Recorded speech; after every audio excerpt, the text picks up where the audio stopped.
वक्फ board अपनी हरकतों से बाज नहीं आ रहा है।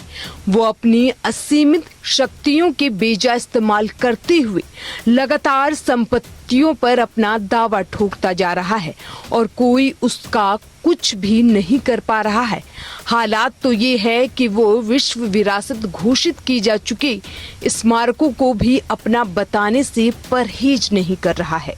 अभी कुछ दिन पहले बीजेपी नेता गिरिराज सिंह ने कहा था कि वक्फ बोर्ड कांग्रेस की नाजायज औलाद है। उन्होंने कहा था कि वक्फ बोर्ड देश की ऐसी संस्था है जिसकी सभी बात को राहुल गांधी और कांग्रेस के लोग सही मानते हैं।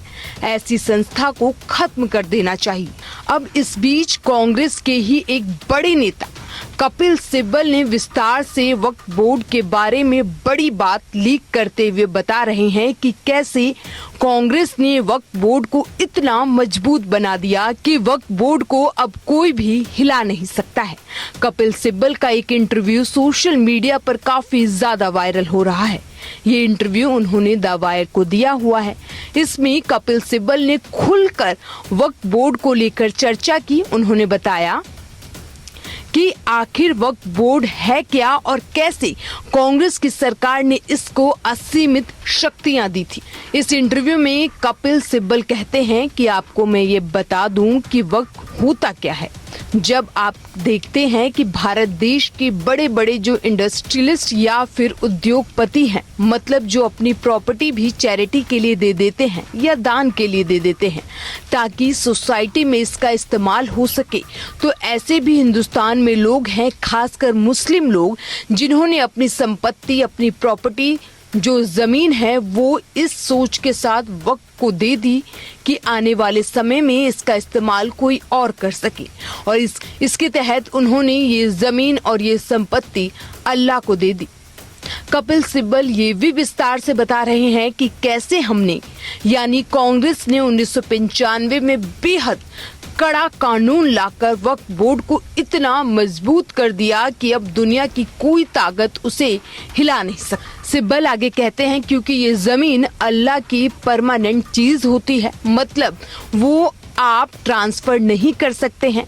अगर जमीन 10 एकड़ की है, 15 एकड़ की है या फिर 25 एकड़ की जमीन दी गई है तो वो उसी तरीके से रहेगी और उसको किसी और को आप ट्रांसफर नहीं कर सकते। वैसे ये जो कपिल सिब्बल बता रहे हैं कि मुस्लिम लोग अपनी संपत्ति अल्लाह के नाम पर दान देते हैं, जब भारत का बंटवारा हुआ तब पाकिस्तान के जितने सिख, हिंदू और जैन भारत आए उनकी प्रॉपर्टी वहां के मुसलमानों ने ले ली।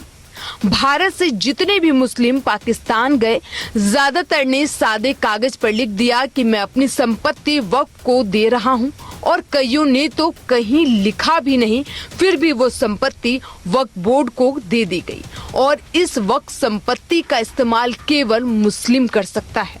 यानी कि भारत और पाकिस्तान का बंटवारा जो इतिहास का सबसे बड़ा इंसानों का डिस्प्लेसमेंट है, करीब 2 करोड़ लोग इधर से उधर गए थे, तो दोनों जगह पर संपत्ति का मजा सिर्फ मुसलमानों ने लिया। आज वक्फ बोर्ड का विवाद सबसे ज्यादा उन जगहों पर है जहां नवाबों का राज हुआ करता था, जैसे कर्नाटक आदि, और वैसे भी भारत 1000 सालों तक मुगल शासन के अंतर्गत रहा और लोग केवल ऐसे ही कह देते हैं कि फलाने बादशाह ने ये मकान वक्फ कर दिया था, ये फलाने बादशाह ने ये जमीन वक्फ कर दिया था, ये फलाने बादशाह ने ये पूरा गांव वक्फ कर दिया था, और इसी बेसिस पर वक्फ बोर्ड अपना दावा ठोक देता है। अब आप सोचिए कि इस तरह से भारत में कांग्रेस के कुकर्म की वजह से किसी भी हिंदू की ना तो जमीन बचेगी और ना खेत बचेगा और ना मकान बचेगा।